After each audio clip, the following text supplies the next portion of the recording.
Okay, now we have to discuss about another question which is related with the segment reporting. Please look at the PPT. Identify the reportable segment by profitability test is demonstrated as follows for XYZ. Here segments are A, B, C, D, E. Profit of segment A 4,500, profit of segment B 500. Then loss, segment C has reported loss 3,500.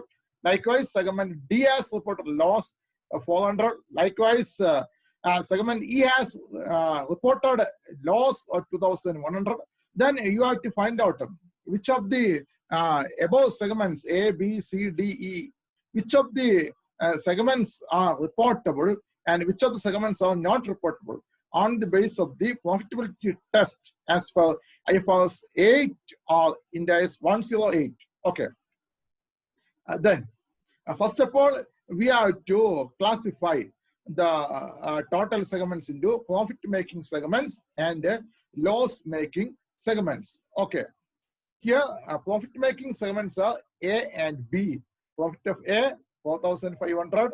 Likewise, profit of B, 500. Total profit, 5,000. Then loss-making segments. Segment C, loss, 3,500. Segment D, loss, 400. Segment E, loss, 2,100. Total loss, 6,000. Okay. From this point on in the profitability test, only absolute amounts are used. Okay. You can use the absolute amounts. You do not take either positive value or negative value. Only absolute amounts can be used. Okay. Then the operating segments are all segments are operating segments. We can conclude that all segments are operating segments. A, B, C, D, E. All segments are operating segments. Then absolute amount of profit or loss without taking the sign either plus or minus. Then profit of A 4,500. Then absolute figures are 4,500, 500, 3,500, 400, and 2,100. 10% of 10% of total profit or loss. Which is greater? Yeah, total profit is 5,000. Total loss is 6,000. That means 6,000 is greater. That means you have to take 10% of 6,000. That is 600. Here, operating segment A has reported an absolute amount of profit which is 4,500.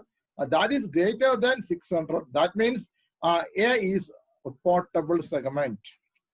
But operating segment B has only reported an absolute amount of profit or loss of 500. That is less than 600. That means B is not a reported segment. Like a C, absolute amount of profit or loss in the case of C is 3,500.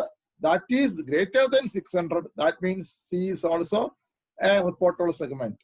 Absolute amount of profit or loss of operating segment D is 400. That is less than 600. That means D is not a reported segment. Then absolute amount of profit or loss of operating segment E is 2,100. That is greater than 600. That means E is a reportable segment. From this discussion, we can conclude that operating segment A, C, and E are reportable segment. Okay. Then we have to discuss whether identified reportable segment account for 75% of the entity's revenue. If the answer is yes, then aggregate remaining segments into all other segments category.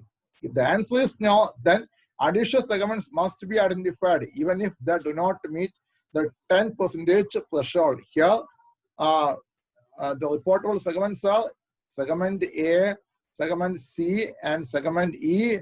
It represents more than 75% of the entity's revenue. That means we may aggregate the remaining segments into all other segments category. We may aggregate the remaining segments into all other segments category. That means other segments category.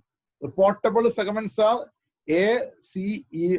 Other segments category. We may aggregate operating segment B and operating segment D as other segments category. Okay. Then another important point, if an operative segment was identified in immediately preceding prior period as a reportable segment and management deems that segment to be of continuing significance, information about that segment should continue to be reported separately in the current period, even if that segment does not otherwise qualify as a reported segment in the current period. This is relevant information related to this question. Therefore, please understand this point also.